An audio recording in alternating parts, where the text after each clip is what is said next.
Chapter 16. About noon the next day the boys arrived at the dead tree. They had come for their tools. Tom was impatient to go to the haunted house.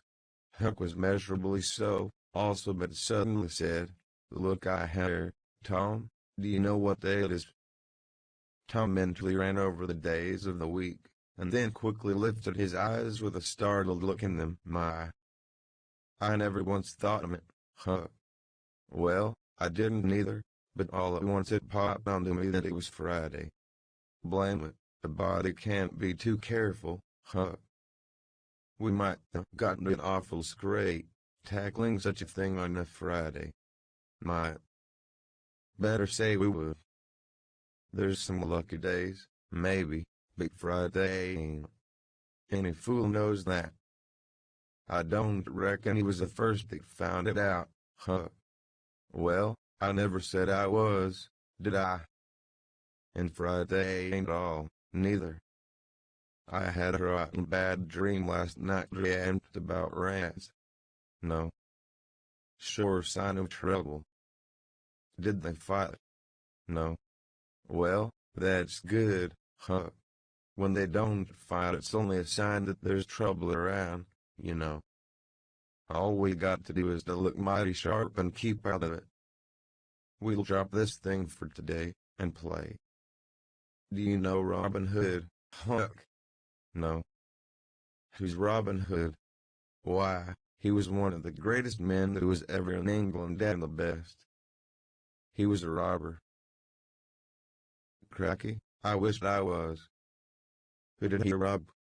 Only sheriffs and bishops and rich people and kings, and such like.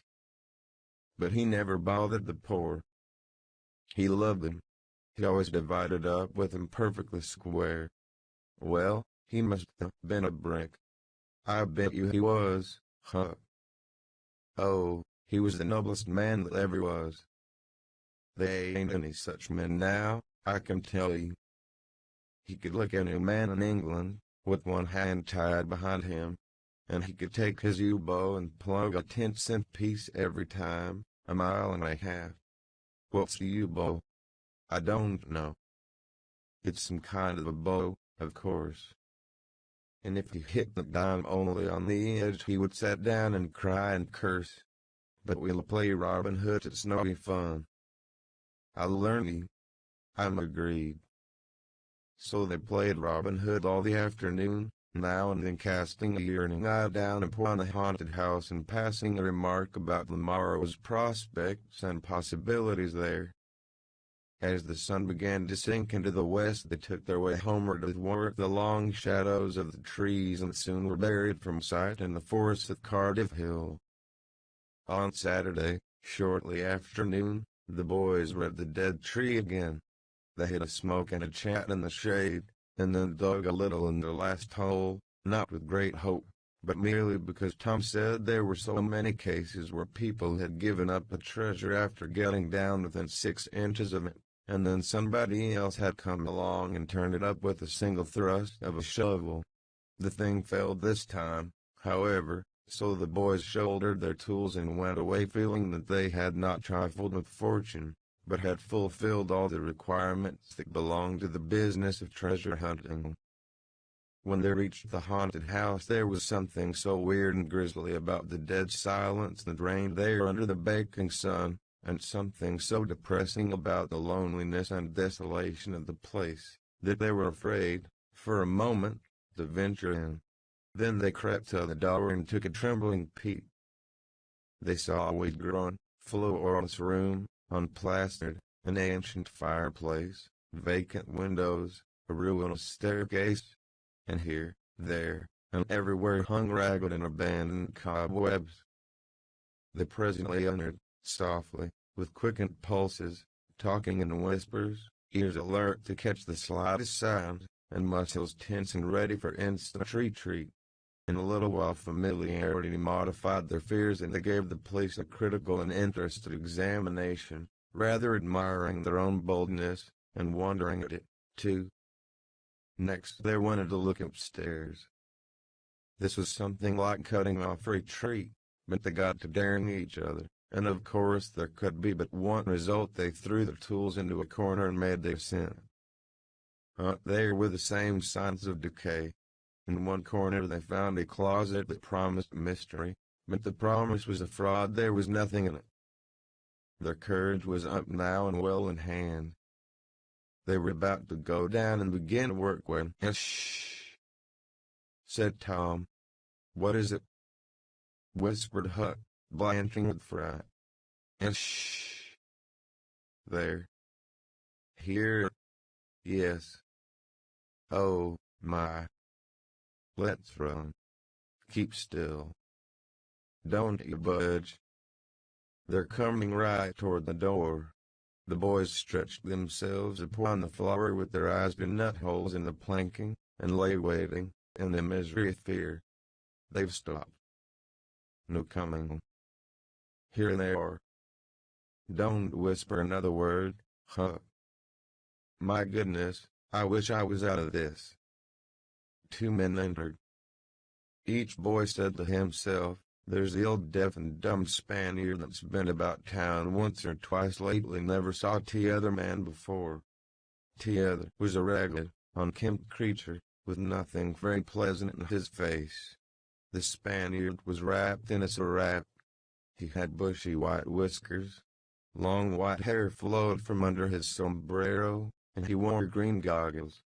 When they came in, T'other was talking in a low voice. They sat down on the ground, facing the door, with their backs to the wall, and the speaker continued his remarks. His manner became less guarded and his words more distinct as he proceeded. "No," said he, "I've thought it all over, and I don't like it. It's dangerous.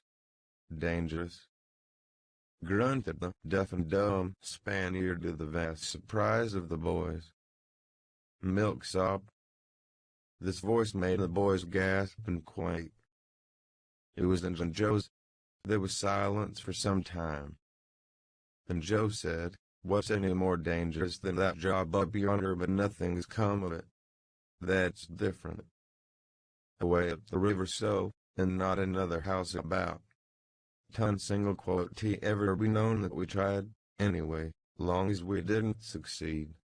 Well, what's more dangerous than coming here in the daytime? Anybody with suspicion us that saw us. I know that. But there weren't any other places handy after that fool of a job. I want to quit this shanty.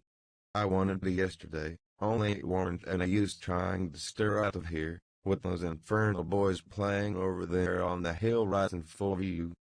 Those infernal boys quaked again under the inspiration of this remark, and thought how lucky it was that they had remembered it was Friday and concluded to wait a day.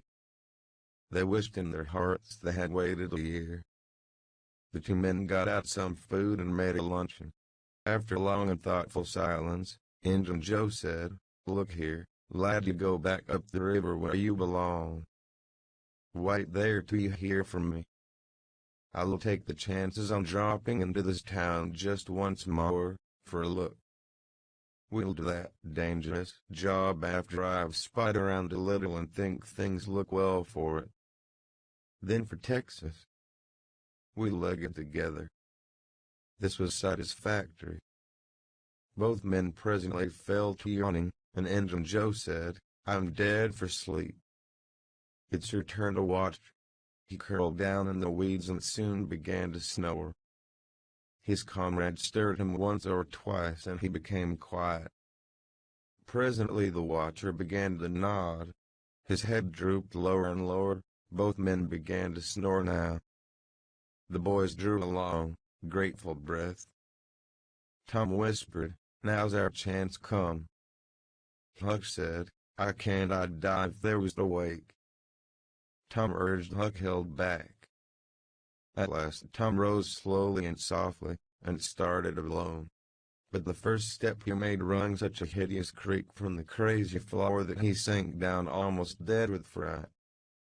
He never made a second attempt. The boys lay there counting the dragging moments till it seemed to them that time must be done in eternity growing gray, and then they were grateful to know that at last the sun was setting. Now one snore ceased. Injun Joe sat up, stared around, smiled grimly upon his comrade, whose head was drooping upon his knees, stirred him up with his foot and said, "Here. You're a watchman, ain't you? All right, then nothing's happened. My. Have I been asleep? Oh, partly. Nearly time for us to be a moving part. What'll we do with what little swag we've got left? I don't know, leave it here as we've always done, I reckon. No use to take it away till we start south. 650 in silver's something to carry. Well, all right, it won't matter to come here once more. No, but I'd say come the night as we used to do, it's better. Yes, but look here. It may be a good while before I get the right chance at that job. Accidents might happen. 'Tain't in such a very good place. We'll just regularly bury it and bury it deep." "Good idea," said the comrade, who walked across the room, knelt down, raised one of the rearward hearthstones and took out a bag that jingled pleasantly. He subtracted from it $20 or $30 for himself and as much for Injun Joe, and passed the bag to the latter, who was on his knees in the corner, now, digging with his bowie knife. The boys forgot all their fears, all their miseries in an instant. With glowing eyes they watched every movement. Look. The splendor of it was beyond all imagination. $600 was money enough to make half a dozen boys rich. Here was treasure hunting under the happiest auspices. There would not be any bothersome uncertainty as to where to dig. They nudged each other every moment, eloquent nudges and easily understood, for they simply meant, "Oh, but ain't you glad now we're here?" Joe's knife struck upon something. "Hello?" said he. "What is it?" said his comrade. "Half-rotten plank, no, it's a box, I believe. Here, bare hand and we'll see what it's here for." "Never mind, I broke a hole." He reached his hand in and drew it out. "Man, it's money." The two men examined the handful of coins. They were gold. The boys above were as excited as themselves, and as delighted. Joe's comrade said, "We'll make quick work of this. There's an old rusty pick over amongst the weeds in the corner the other side of the fireplace. I saw it a minute ago." He ran and brought the boys' pick and shovel. Injun Joe took the pick, looked it over critically, shook his head, muttered something to himself, and then began to use it. The box was soon unearthed. It was not very large. It was iron-bound and had been very strong before the slow years had injured it. The men contemplated the treasure a while in blissful silence. "Pard, there's thousands of dollars here," said Injun Joe.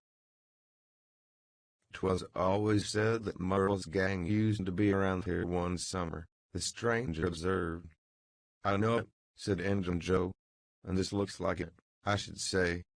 Now you won't need to do that job." The half-breed frowned. Said he, "You don't know me. Least you don't know all about that thing. 'Tain't robbery altogether, it's revenge." And a wicked light flamed in his eyes. "I'll need your help in it. When it's finished in Texas. Go home to your Nance and your kids, and stand by till you hear from me. Well, if you say so, what'll we do with this bury it again? Yes. Ravishing delight overhead. No. By the great second, no. Profound distress overhead. I'd nearly forgot. That pick had fresh earth on it.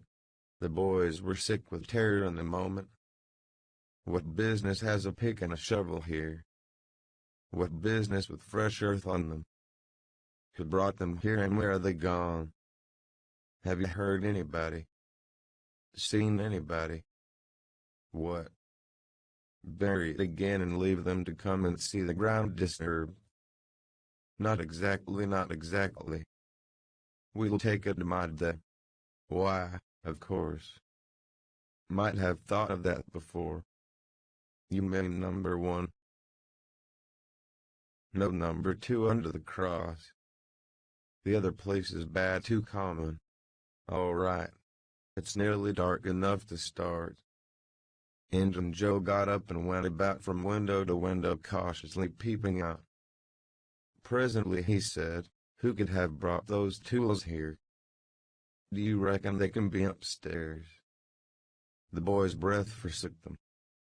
Injun Joe put his hand on his knife, halted a moment, undecided, and then turned toward the stairway. The boys thought of the closet, but their strength was gone. The steps came creaking up the stairs. The intolerable distress of the situation woke the stricken resolution of the lads. They were about to spring for the closet, when there was a crash of rotten timbers and Injun Joe landed on the ground amid the debris of the ruined stairway. He gathered himself up cursing, and his comrade said, "Now what's the use of all that? If it's anybody, and they're up there, let them stay there, who cares? If they want to jump down, now, and get into trouble, who objects? It will be dark in 15 minutes, and then let them follow us if they want to. I'm willing. In my opinion, whoever hove those things in here caught the sight of us and took us for ghosts or devils or something. I'll bet they're running yet." Joe grumbled a while. Then he agreed with his friend that what daylight was left ought to be economized in getting things ready for leaving. Shortly afterward they slipped out of the house in the deepening twilight, and moved toward the river with their precious box. Tom and Huck rose up, weak but vastly relieved, and stared after them through the chinks between the logs of the house. Follow? Not they. They were content to reach ground again without broken necks, and take the townward track over the hill. They did not talk much. They were too much absorbed in hating themselves, hating the ill luck that made them take the spade and the pick there. But for that, Injun Joe never would have suspected. He would have hidden silver with the gold away there till his revenge was satisfied, and then he would have had the misfortune to find that money turn up missing. Bitter luck that the tools were ever brought there. They resolved to keep a lookout for that Spaniard when he should come to town, spying out for chances to do his revengeful job, and follow him to number 2, wherever that might be. Then a ghastly thought occurred to Tom. Revenge. What if he means us, Huck? "Oh, don't," said Huck, nearly fainting. They talked it all over, and as they entered town they agreed to believe that he might possibly mean somebody else, at least that he might at least mean nobody but Tom, since only Tom had testified. Very, very small comfort it was to Tom to be alone in danger. Company would be a palpable improvement, he thought. Chapter XXVII. The adventure of the day mightily tormented Tom's dreams that night. 4 times he had his hands on that rich treasure, and 4 times it wasted to nothingness in his fingers as sleep forsook him and wakefulness brought back the hard reality of his misfortune. As he lay in the early morning recalling the incidents of his great adventure, he noticed that they seemed curiously subdued and far away, somewhat as if they had happened in another world, or in a time long gone by.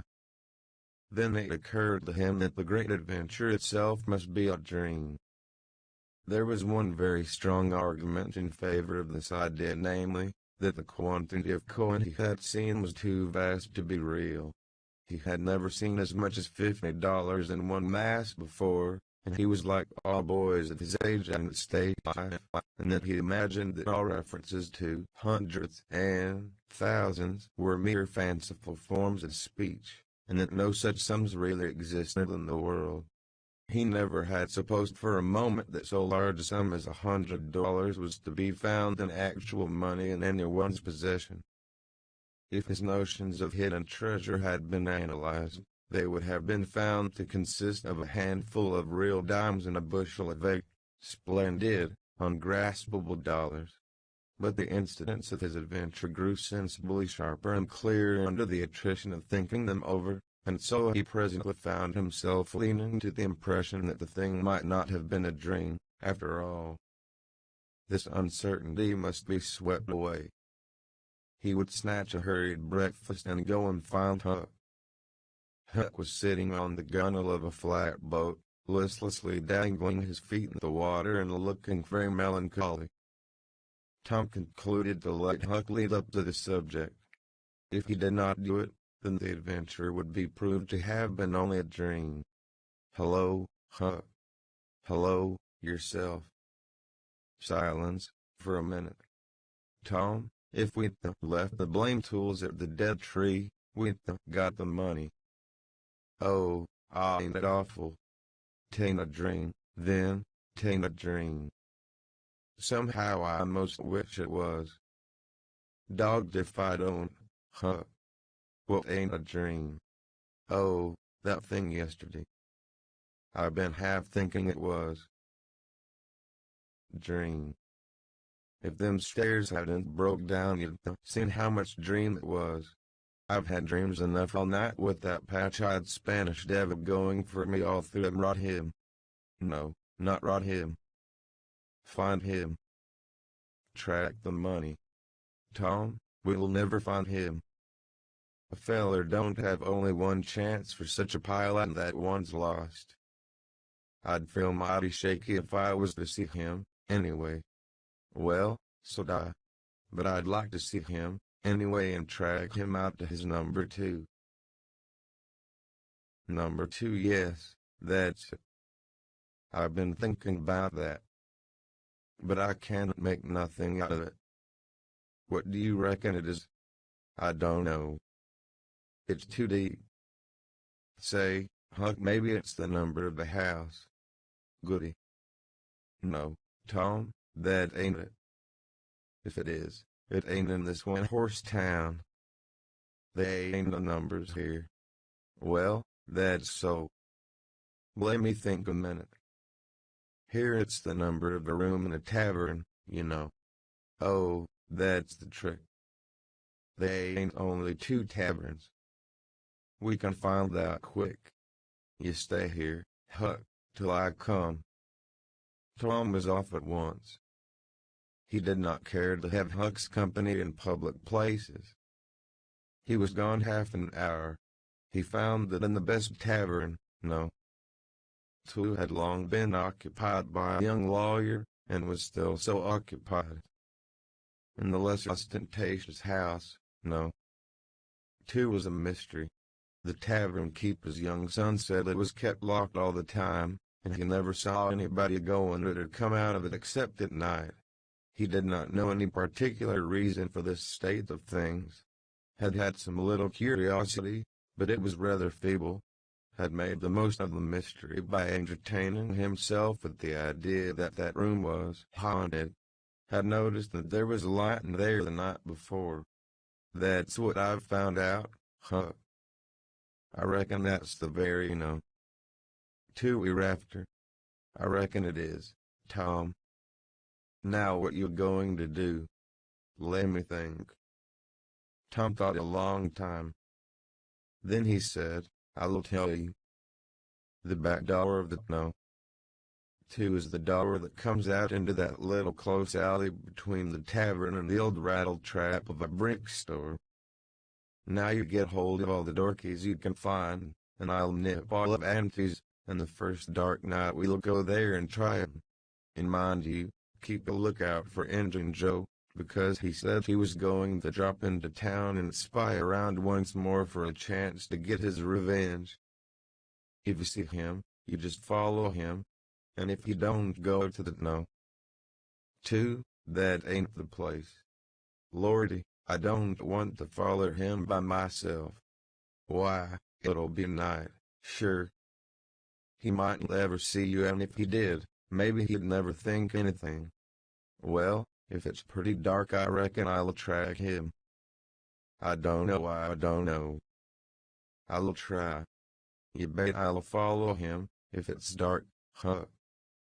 Why, He might have found out he couldn't get his revenge, and be going right after that money. It's so, Tom, it's so. I'll follow him. I will, by jingoes. Now you're talking.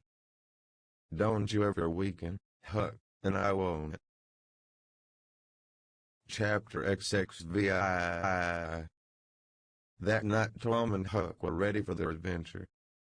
They hung about the neighborhood of the tavern until after 9, one watching the alley at a distance and the other the tavern door. Nobody entered the alley or left it. Nobody resembling the Spaniard entered or left the tavern door. The night promised to be a fair one, so Tom went home with the understanding that if a considerable degree of darkness came on, Huck was to come in, whereupon he would slip out and try the keys. But the night remained clear, and Huck closed his watch and retired to bed in an empty sugar hogshead about 12. Tuesday the boys had the same old luck. Also Wednesday. But Thursday night promised better. Tom slipped out in good season with his aunt's old tin lantern, and a large towel to blindfold it with. He hid the lantern in Huck's sugar hogshead and the watch began. An hour before midnight the tavern closed up and its lights, the only ones thereabouts, were put out. No Spaniard had been seen. Nobody had entered or left the alley. Everything was auspicious. The blackness of darkness reigned. The perfect stillness was interrupted only by occasional mutterings of distant thunder. Tom got his lantern, lit it in the hogshead, wrapped it closely in the towel, and the two adventurers crept in the gloom toward the tavern. Huck stood sentry and Tom felt his way into the alley. Then there was a season of waiting anxiety that weighed upon Huck's spirits like a mountain. He began to wish he could see a flash from the lantern. It would frighten him, but it would at least tell him that Tom was alive yet. It seemed hours since Tom had disappeared. Surely he must have fainted. Maybe he was dead. Maybe his heart had burst under terror and excitement. In his uneasiness Huck found himself drawn closer and closer to the alley, fearing all sorts of dreadful things, and momentarily expecting some catastrophe to happen that would take away his breath. There was not much to take away, for he seemed only able to inhale it by thimblesfuls, and his heart would soon wear itself out, the way it was beating. Suddenly there was a flash of light and Tom came tearing by him. "Run," said he. "Run, for your life." He needn't have repeated it. Once was enough. Huck was making 30 or 40 miles an hour before the repetition was uttered. The boys never stopped until they reached the shed of the deserted slaughterhouse at the lower end of the village. Just as they got within its shelter the storm burst and the rain poured down. As soon as Tom got his breath he said, "Huck, it was awful. I tried 2 of the keys, just as soft as I could, but they seemed to make such a power of racket that I couldn't hardly get my breath. I was so scared. They wouldn't turn in the lock, either. Well, without noticing what I was doing, I took hold of the knob, and open comes the door. It weren't locked. I hopped in, and shook off the towel, and, great Caesar's ghost." "What d'ye see, Tom?" "Huck, I most stepped onto Injun Joe's hand." "No." "Yes." He was lying there, sound asleep on the floor, with his old patch on his eye and his arms spread out. "Lordy, what did you do?" "Did he wake up?" "No, never budged."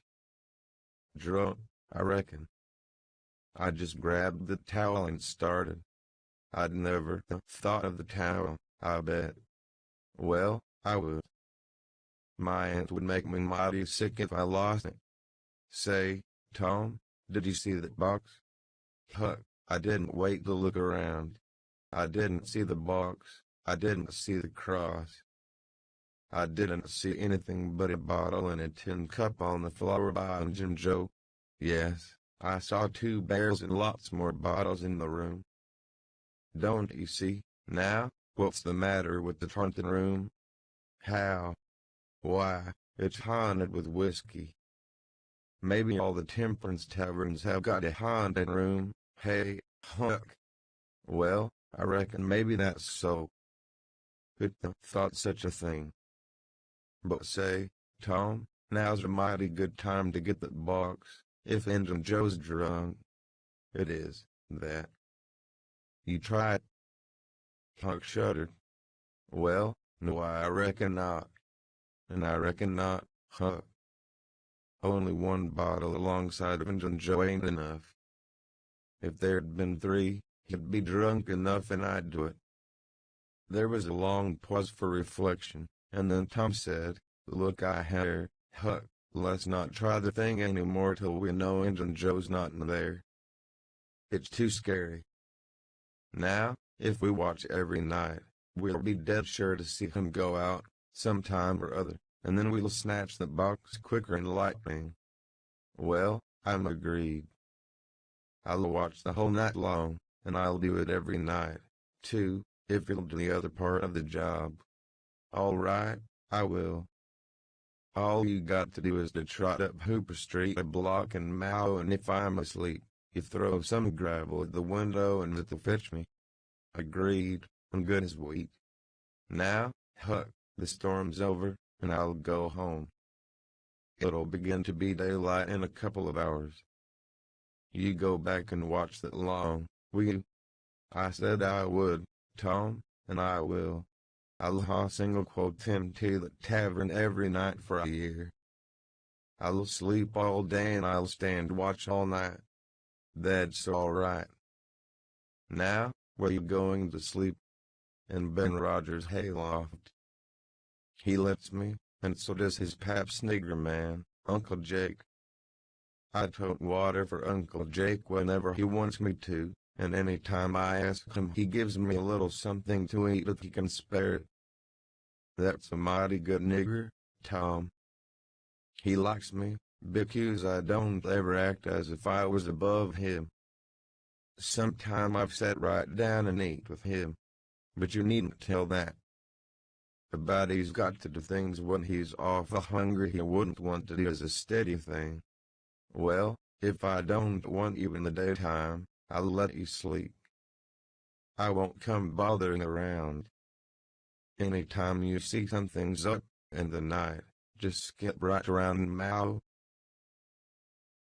Chapter XXIX. The first thing Tom heard on Friday morning was a glad piece of news. Judge Thatcher's family had come back to town the night before. Both Injun Joe and the treasure sunk into secondary importance for a moment, and Becky took the chief place in the boy's interest. He saw her and they had an exhausting good time playing high-speed and gully keeper with a crowd of their schoolmates. The day was completed and crowned in a peculiarly satisfactory way. Becky teased her mother to appoint the next day for the long-promised and long-delayed picnic, and she consented. The child's delight was boundless, and Tom's not more moderate. The invitations were sent out before sunset, and straightway the young folks of the village were thrown into a fever of preparation and pleasurable anticipation. Tom's excitement enabled him to keep awake until a pretty late hour, and he had good hopes of hearing Huck's meow, and of having his treasure to astonish Becky and the picnickers with, next day. But he was disappointed. No signal came that night. Morning came, eventually, and by 10 or 11 o'clock Gideon Rollick and company were gathered at Judge Thatcher's, and everything was ready for start. It was not the custom for elderly people to mar the picnics with their presence. The children were considered safe enough under the wings of a few young ladies of 18 and a few young gentlemen of 23 or thereabouts. The old steam ferry boat was chartered for the occasion. Presently the gay throng filed up the main street laden with provision baskets. Sid was sick and had to miss the fun. Mary remained at home to entertain him. The last thing Mrs. Thatcher said to Becky was, "You'll not get back till late." Perhaps you'd better stay all night with some of the girls that live near the fair landing, child. Then I'll stay with Susie Harper, Mama. Very well. And mind and behave yourself and don't be any trouble. Presently, as they tripped along, Tom said to Becky, "Say, I'll tell you what we'll do. Instead of going to Joe Harper's, we'll climb right up the hill and stop at the Widow Douglas. She'll have ice cream. She has it most every day, dead loads of it. And she'll be awful glad to have us. Oh, that will be fun." And Becky reflected a moment and said, "But what will Mom say? How will she ever know?"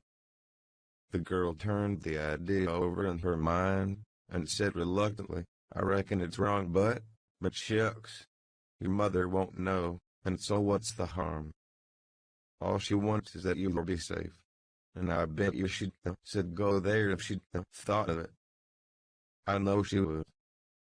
The Widow Douglas' splendid hospitality was a tempting bait. It and Tom's persuasions presently carried the day. So it was decided to say nothing to anybody about the night's program. Presently it occurred to Tom that maybe Huck might come this very night and give the signal. The thought took a deal of the spirit out of his anticipations. Still he could not bear to give up the fun at Widow Douglas. And why should he give it up? He reasoned. The signal did not come the night before, so why should it be any more likely to come tonight? The sure fun of the evening at Twain, the uncertain treasure, and, boy-like, he determined to yield to the stronger inclination and not allow himself to think of the box of money another time that day. 3 miles below town the ferryboat stopped at the mouth of a woody hollow and tied up. The crowd swarmed ashore, and soon the forest distances and craggy heights echoed far and near with shoutings and laughter. All the different ways of getting hot and tired were gone through with, and by the rovers straggled back to camp fortified with responsible appetites, and then the destruction of the good things began. After the feast there was a refreshing season of rest and chat in the shade of spreading oaks.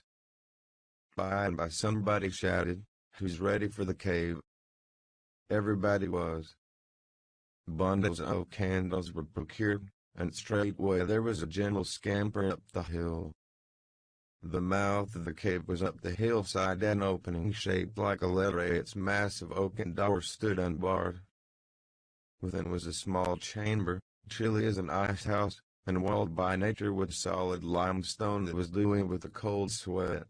It was romantic and mysterious to stand here in the deep gloom and look out upon the green valley shining in the sun. But the impressiveness of the situation quickly wore off, and the romping began again. The moment a candle was lighted there was a general rush upon the owner of it. A struggle and a gallant defense followed, but the candle was soon knocked down and blown out, and then there was a glad clamor of laughter and a new chase. But all things have an end. By and by the procession went filing down the steep descent of the main avenue, the flickering rank of lights dimly revealing the lofty walls of rock almost to their point of junction 60 feet overhead. This main avenue was not more than 8 or 10 feet wide.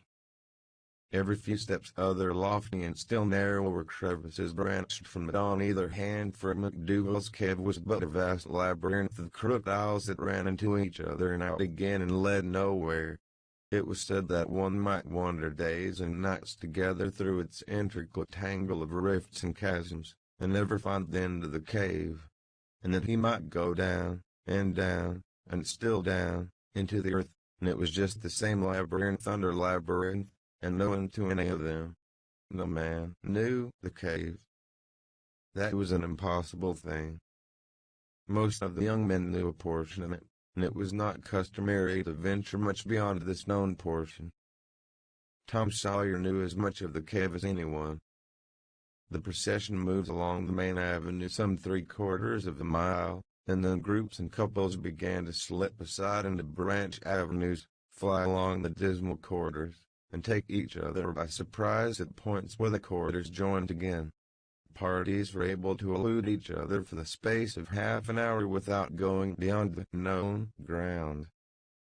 By and by, one group after another came straggling back to the mouth of the cave, panting, hilarious, smeared from head to foot with tallow drippings, daubed with clay, and entirely delighted with the success of the day. Then they were astonished to find that they had been taking the naughty time and that night was about at hand. The clanging bell had been calling for half an hour. However, this sort of close to the day's adventures was romantic and therefore satisfactory. When the ferry boat with her wild freight pushed into the stream, nobody cared sixpence for the waste of time but the captain of the craft. Huck was already upon his watch when a ferryboat's lights went glinting past the wharf. He heard no noise on board, for the young people were as subdued and still as people usually are who are nearly tired to death. He wondered what boat it was, and why she did not stop at the wharf, and then he dropped her out of his mind and put his attention upon his business. The night was growing cloudy and dark. 10 o'clock came, and the noise of vehicles ceased.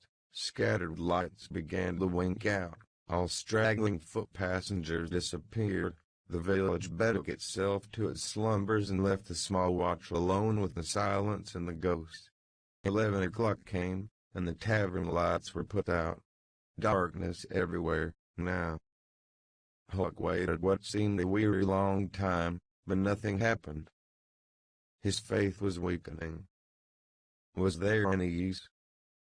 Was there really any use? Why not give it up and turn in? A noise fell upon his ear. He was all attention in an instant. The alley door closed softly. He sprang to the corner of the brick store. The next moment 2 men brushed by him, and one seemed to have something under his arm. It must be the box. So they were going to remove the treasure. Why call Tom now? It would be absurd. The men would get away with the box and never be found again. No, he would stick to their wake and follow them. He would trust to the darkness for security from discovery. So communing with himself, Huck stepped out and glided along behind the men, cat-like, with bare feet, allowing them to keep just far enough ahead not to be invisible. They moved up the river straight 3 blocks, then turned to the left up across the street. They went straight ahead, then, until they came to the path that led up Cardiff Hill. This they took. They passed by the old Welshman's house, halfway up the hill, without hesitating, and still climbed upward. Good, thought Huck, they were buried in the old quarry. But they never stopped at the quarry. They passed on, up the summit. They plunged into the narrow path between the tall sumach bushes, and were at once hidden in the gloom. Huck closed up and shortened his distance, now, for they would never be able to see him. He trotted along a while, then slackened his pace, fearing he was gaining too fast, moved on a piece, then stopped altogether, listened. No sound. None, save that he seemed to hear the beating of his own heart. The hooting of an owl came over the hill, ominous sound. But no footsteps. Heavens, was everything lost? He was about to spring with winged feet, when a man cleared his throat not 4 feet from him. Huck's heart shot into his throat, but he swallowed it again, and then he stood there shaking as if a dozen eggs had taken charge of him at once, and so weak that he thought he must surely fall to the ground. He knew where he was. He knew he was within 5 steps of the stile leading into Widow Douglas grounds. Very well, he thought, let them bury it there. It won't be hard to find. Now there was a voice, a very low voice, Injun Joe's. Damn her, maybe she's got company. There's lights, late as it is. I can't see any. This was the stranger's voice, the stranger of the haunted house. A deadly chill went to Huck's heart. This, then, was the revenge job. His thought was, to fly. Then he remembered that the widow Douglas had been kind to him more than once, and maybe these men were going to murder her. He wished he dared venture to warn her, but he knew he didn't dare. They might come and catch him. He thought all this and more in the moment that elapsed between the stranger's remark and ending Joe's next, which was, because the bush is in your way. Now this way now you see, don't you? Yes. Well, there's company there, I reckon. Better give it up. Give it up, and I just leaving this country forever. Give it up and maybe never have another chance. I tell you again, as I've told you before, I don't care for her swag, he may have it. But her husband was rough on me many times. He was rough on me, and mainly he was the justice of the peace that jugged me for a vagrant. And that ain't all. It ain't a millionth part of it. He had me horsewhipped in front of the jail, like a nigger, with all the town looking on. Horsewhipped. Do you understand? He took advantage of me and died. But I'll take it out of her. Oh, don't kill her. Don't do that. Kill. Who said anything about killing? I would kill him if he was here, but not her. When you want to get revenge on a woman, you don't kill her, boss. You go for her looks. You slit her nostrils, you notch her ears like a sow. By God, that's, keep your opinion to yourself. It will be safest for you. I'll tie her to the bed. If she bleeds to death, is that my fault? I'll not cry, if she does. My friend, you'll help me in this thing for my sake, that's why you're here. I mightn't be able alone. If you flinch, I'll kill you. Do you understand that? And if I have to kill you, I'll kill her, and then I reckon nobody'll ever know much about who done this business. Well, if it's got to be done, let's get it.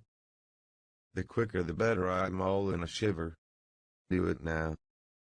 And company there. Look here, I'll get suspicious of you, first thing you know. No, we'll wait till the lights are out. There's no hurry. Huck felt that a silence was going to ensue, with things still more awful than any amount of murderous talk.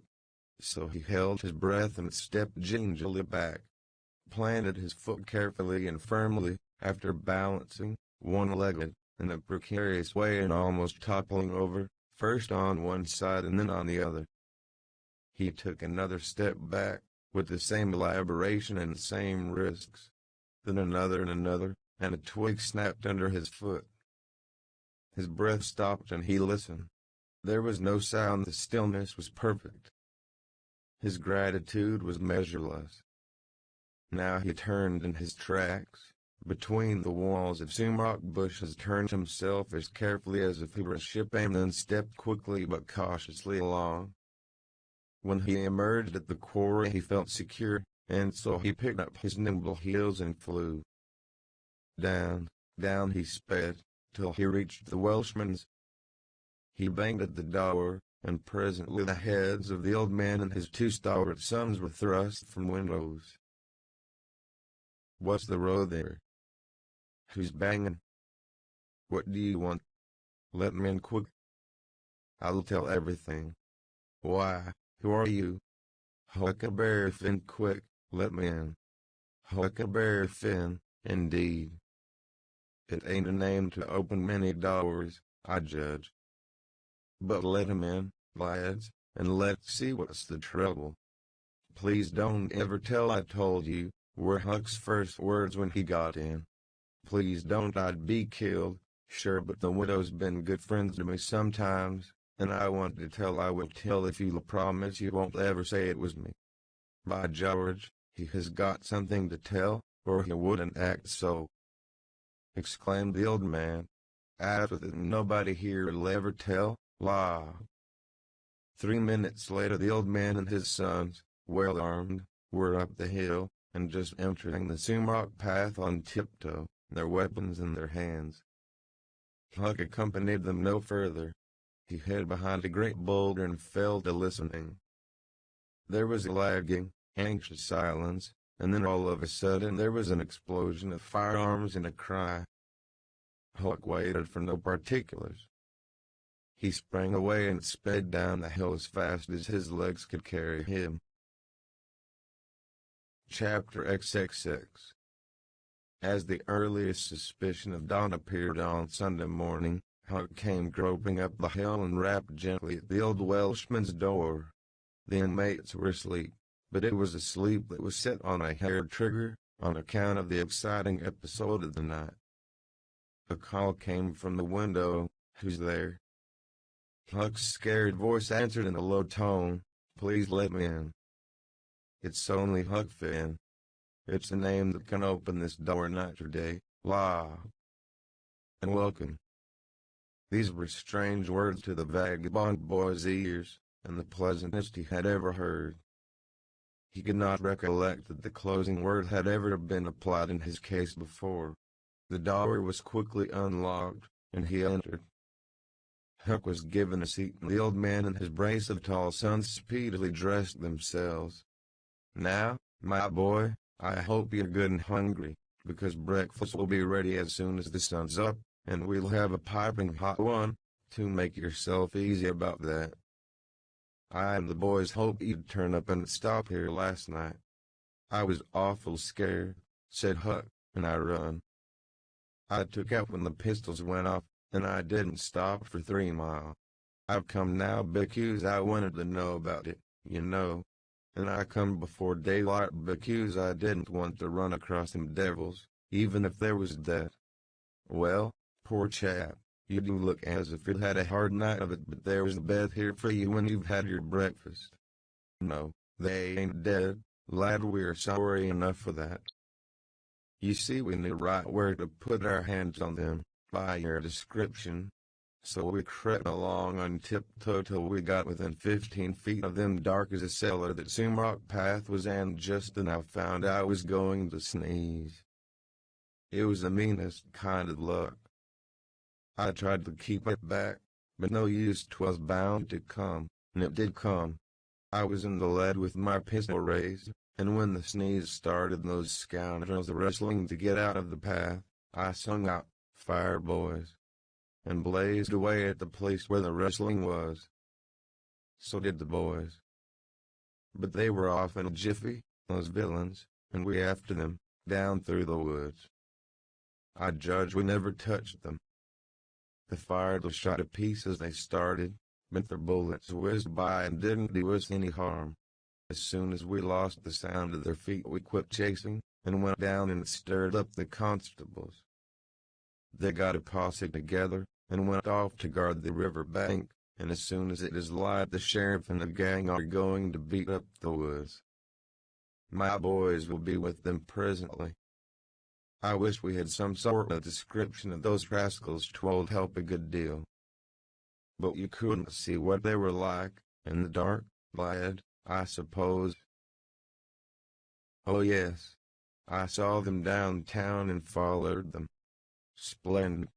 Describe them, my boy." "One's the old deaf and dumb Spaniard that's been around here once or twice, and the other's the mean-looking, ragged." "That's enough, lad, we know the men. Happened on them in the woods back at the widow's one day, and they slunk away. Off with you, boys, and tell the sheriff get your breakfast tomorrow morning." The Welshman's sons departed at once. As they were leaving the room Huck sprang up and exclaimed, "Oh, please don't tell anybody it was me that blowed on them. Oh, please." "All right if you say it, Huck, but you ought to have the credit of what you did." "Oh no. Please don't tell." When the young men were gone, the old Welshman said, "They won't tell and I won't." "But why don't you want it known?"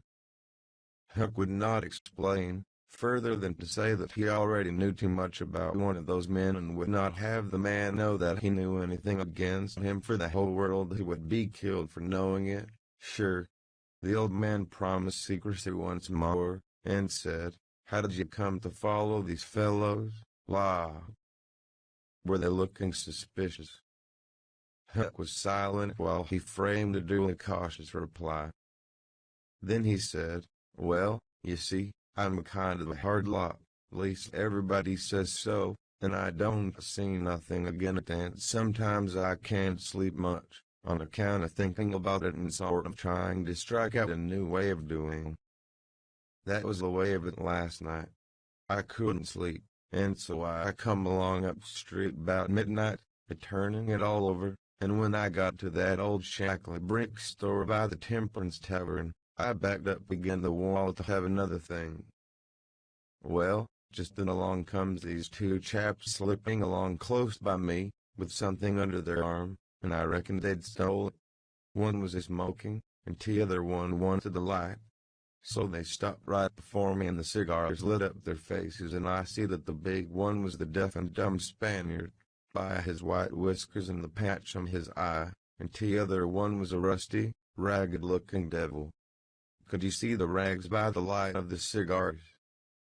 This staggered Huck for a moment. Then he said, "Well, I don't know, but somehow it seems as if I did." Then they went on, and he followed them. Yes, that was.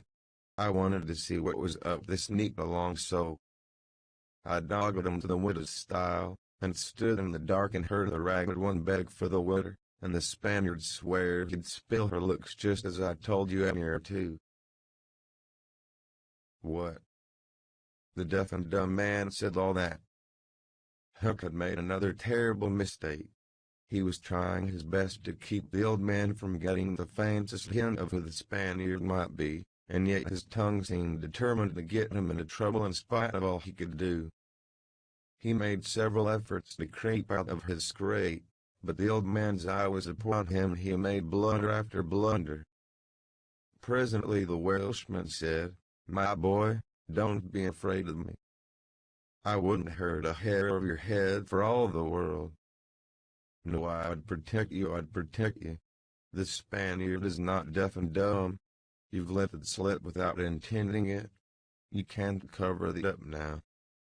You know something about that Spaniard that you want to keep dark. Now trust me, tell me what it is, and trust me I won't betray you." Huck looked into the old man's honest eyes a moment, then bent over and whispered in his ear, "'Tain't the Spaniard or St. Joe." The Welshman almost jumped out of his chair. In a moment he said, "It's all plain enough, now. When you talked about notching ears and slitting noses, I judged that that was your own embellishment, because white men don't take that sort of revenge. But Injun, that's a different matter altogether." During breakfast the talk went on, and in the course of it the old man said that the last thing which he and his sons had done, before going to bed, was to get a lantern and examine the stile and its vicinity for marks of blood. They found none, but captured a bulky bundle of what? If the words had been lightning, they could not have leapt with a more stunning suddenness from Huck's blanched lips. His eyes were staring wide, now, and his breath suspended, waiting for the answer. The Welshman started, stared, and returned 3 seconds, 5 seconds, 10, then replied, "A burglar's tools." "Why, what's the matter with you?" Huck sank back, panting gently, but deeply, unutterably grateful. The Welshman eyed him gravely, curiously, and presently said, "Yes, burglar's tools. That appears to relieve you a good deal. But what did give you that turn? What were you expecting we'd found?" Huck was in a close place. The inquiring eye was upon him. He would have given anything for material for a plausible answer. Nothing suggested itself. The inquiring eye was boring deeper and deeper. A senseless reply offered. There was no time to wait, so at a venture he uttered it feebly, "Sunday school books, maybe."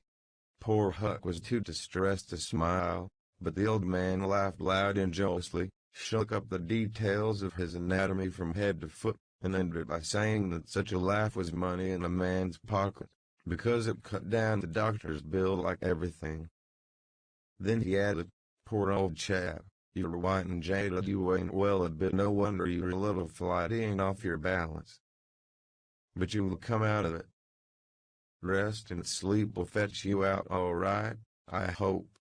Huck was irritated to think he had been such a goose and betrayed such a suspicious excitement, for he had dropped the idea that the parcel brought from the tavern was the treasure, as soon as he had heard the talk of the widow's stile. He had only thought it was not the treasure, however he had not known that it wasn't, and so the suggestion of a captured bundle was too much for his self-possession. But on the whole he felt glad the little episode had happened, for now he knew beyond all question that the bundle was not the bundle, and so his mind was at rest and exceedingly comfortable. In fact, everything seemed to be drifting just in the right direction. Now, the treasure must be still unknown. 2. The men would be captured and jailed today, and he and Tom could seize the gold that night without any trouble or any fear of interruption. Just as breakfast was completed, there was a knock at the door. Huck jumped for a hiding place, for he had no mind to be connected even remotely with the late event. The Welshman admitted several ladies and gentlemen, among them the widow Douglas, and noticed that groups of citizens were climbing up the hill to stare at the stile. So the news had spread. The Welshman had to tell the story of the night to the visitors. The widow's gratitude for her preservation was outspoken. "Don't say a word about it, madam. There's another that you were more beholden to than you are to me and my boys, maybe, but you don't allow me to tell his name. We wouldn't have been there but for him."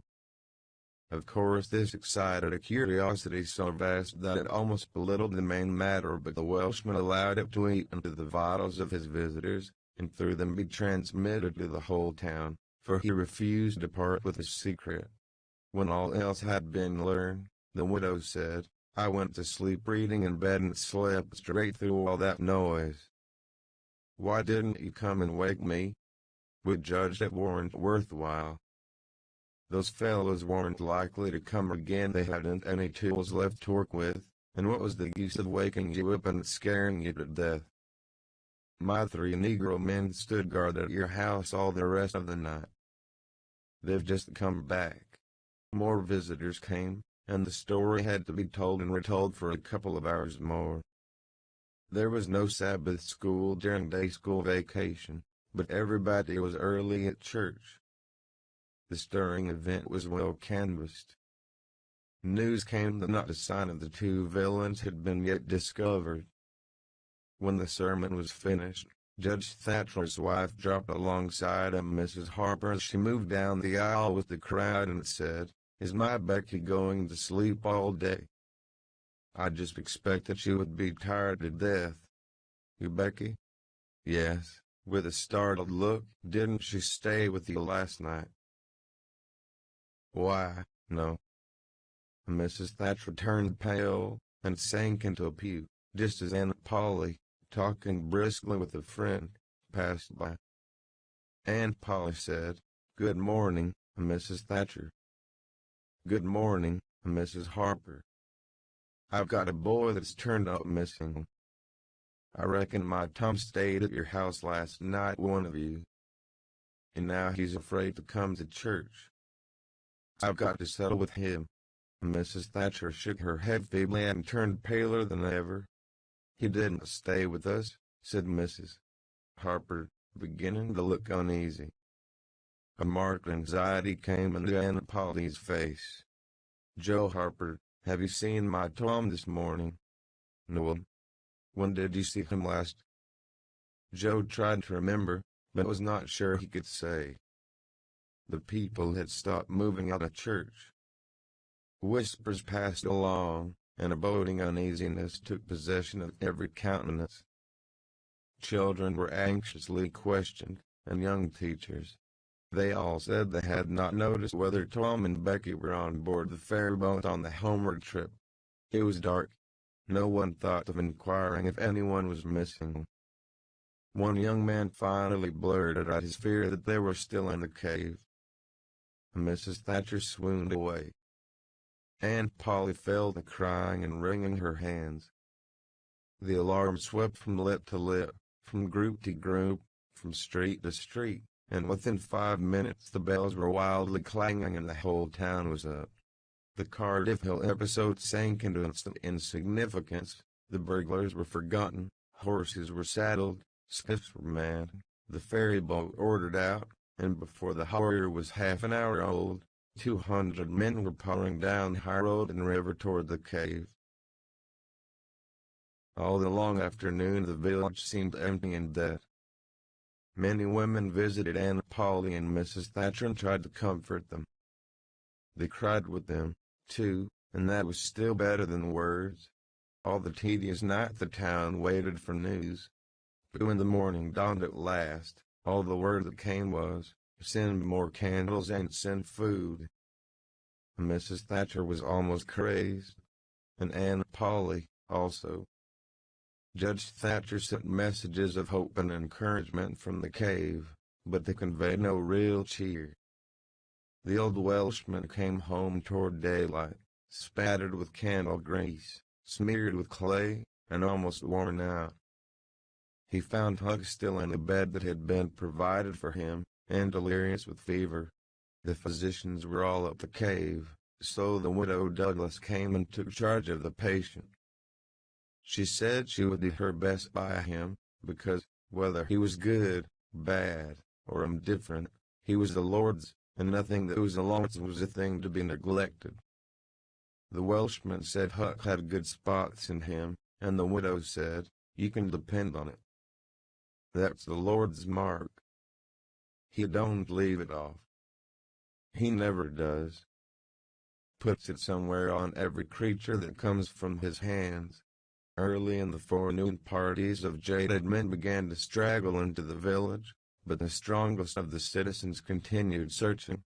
All the news that could be gained was that remotenesses of the cavern were being ransacked that had never been visited before, that every corner and crevice was going to be thoroughly searched, that wherever one wandered through the mazed passages, lights were to be seen flitting hither and thither in the distance, and shoutings and pistol shots sent their hollow reverberations to the ear down the somber aisles. In one place, far from the section usually traversed by tourists, the names Becky and Tom had been found traced upon the rocky wall with candle smoke, and near at hand a grease-soiled bit of ribbon. Mrs. Thatcher recognized the ribbon and cried over it. She said it was the last relic she should ever have of her child, and that no other memorial of her could ever be so precious, because this one parted latest from the living body before the awful death came. Some said that now and then, in the cave, a faraway speck of light would glimmer, and then a glorious shout would burst forth and a score of men go trooping down the echoing aisle, and then a sickening disappointment always followed. The children were not there. It was only a searcher's light. 3 dreadful days and nights dragged the tedious hours along, and the village sank into a hopeless stupor. No one had heart for anything. The accidental discovery, just made, that the proprietor of the Temperance Tavern kept liquor on his premises, scarcely fluttered the public pulse, tremendous as the fact was. In a lucid interval, Huck feebly led up to the subject of taverns, and finally asked, dimly dreading the worst, if anything had been discovered at the Temperance Tavern since he had been ill. "Yes," said the widow. Huck started up in bed, wild-eyed. What was it?" "Liquor. And the place has been shut up. Lie down, child. What a turn you did give me. Only tell me just one thing, only just one, please. Was it Tom Sawyer that found it?" The widow burst into tears. "Hush, hush, child, hush. I've told you before, you must not talk. You are very, very sick." Then nothing but liquor had been found. There would have been a great powwow if it had been the gold. So the treasure was gone forever, gone forever. But what could she be crying about? Curious that she should cry. These thoughts worked their dim way through Huck's mind, and under the weariness they gave him he fell asleep. The widow said to herself, "There he's asleep, poor wreck. Tom Sawyer find it. Pity but somebody could find Tom Sawyer. Ah, there ain't many left, now, that's got hope enough, or strength enough, either, to go on searching."